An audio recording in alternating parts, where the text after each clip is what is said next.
Welcome to your Bitcoin marketing blog. This is episode 10, which is all about measurements and measuring what works. When you look at metrics and KPIs and data points, like there's a story behind every single data point, right? And through measurement and data collection, you can essentially tell any story that you want to most of the time. The key in both marketing as well as in driving a specific outcome for your business is really to count what counts, right? And when I say count what counts, it's because metrics only matter in relation to your goals. So anytime you've got a marketing campaign or any kind of initiative or any content that you're putting out there, like before even discussing what KPIs you want to measure, you need to define what success looks like, right? So for example, someone who is trying to grow an audience should really care about follower growth. A business that is just trying to drive revenue should care about leads. If you've got a community builder who really wants a strong, tight-knit community, then they should care about the quality of engagement. Between any two cases, like the same metric can be valuable or meaningless depending on what the objective is. And in social media, we often, have a lot of vanity metrics that come into play. Vanity metrics aren't bad, they're just incomplete. Think of likes, impressions, reposts, views. They're not worthless. They measure attention. The mistake is assuming that attention automatically translates into understanding, adoption, or any kind of other business outcome. Yeah, to bring it back to Bitcoin, with what you've said here, I think about some of the videos that I've really enjoyed over the years. There's one in particular, "What's the Problem?" Right, which talks a little bit about what is the problem that Bitcoin addresses. And as much as I like the video, you go look at the comment section and the likes, and it had a lot of likes. It went somewhat viral, but it's all Bitcoiners, right, commenting on what a great video it is and how clear and concise it was. And then I noticed, shortly after, the creator gets invited to a conference where he's likely talking to more Bitcoiners, right? So in that case, you could see clearly that the video was successful, but it was successful at reaching the existing Bitcoin community and delivering a message Right. to them that resonated. It's hard to say how successful it actually was at reaching non-Bitcoiners and converting them. And if the goal at the end of the day is Bitcoin adoption, then those engagement metrics within the existing Bitcoin community really don't mean very much at all.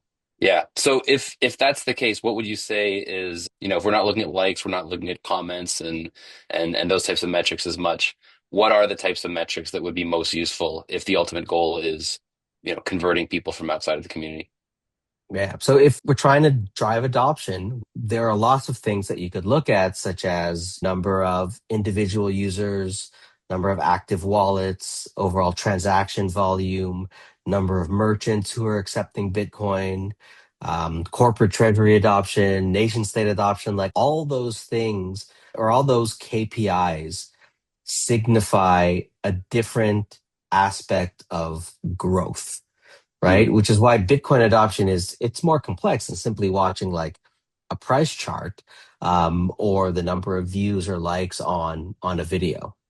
But I think that at this stage in Bitcoin's life, understanding might be one of the most important metrics. Throughout this series, like we've discussed the gap between awareness and adoption and how millions of people have heard of Bitcoin, but far fewer actually understand it. So I think if education is the bottleneck here, then measuring learning becomes, critically important and probably one of the most important metrics that should be looked at today when producing Bitcoin content. We've partnered with Bitcoin is Better, a nonprofit that is driving education and constructing their own learning pathways by bringing in well-known Bitcoiners to reveal where adoption might actually begin.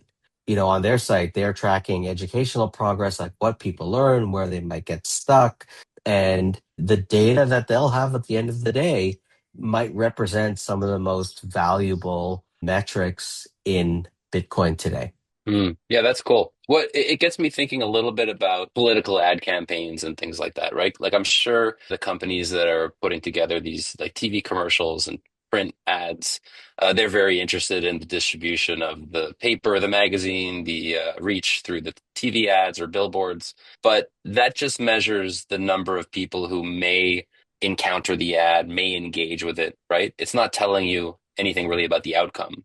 And so Yeah. that's why they would have pollsters and people, right, who are actually going out and Yeah. doing surveys out in the public to try to figure out if they can get a statistically significant sample of people to gauge, what the lift might have been in terms of favorability or some metric like that. Yeah, for sure. And that is a really important distinction worth talking about when you're looking at, measurement as a result of marketing campaigns or anything. And it's the concept of potential versus actual. A book sold, for example, represents potential understanding. A book opened represents potential engagement. A book finished represents demonstrated engagement, and a book that actually changes someone's behavior represents actual impact.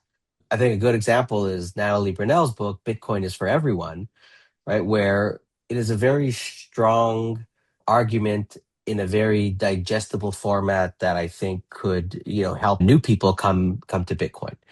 So if we're trying to gauge like how many people understand Bitcoin by looking at metrics around that book, right? Maybe selling 10,000 copies is meaningful because it proves that there's demand and distribution, but it doesn't prove that 10,000 people increase their understanding of Bitcoin. Unfortunately, there aren't ways, unless she's got a survey at the end of the book that says, visit this website and fill out this survey to say that you read it and you understand it and you're a Bitcoiner now. If we don't have data points like that, then what we need are proxy measurements. And marketing is full of proxy measurements, right? Like an ad impression is potential attention, Mm, right? A video view is potential engagement. A website visit is a potential, interested person. An email subscriber is a potential relationship. Like all of these things are potential numbers, but they're not actual. And the closer the metric that you have gets to actual behavior change, the more valuable it becomes. So whenever you got any marketing campaign, an important thing to do is it's not just to count what's easy to count, but you have to count what really matters. And with Bitcoin, the ultimate question isn't how many people saw the message, it's how many people understood it. And then what did they do next?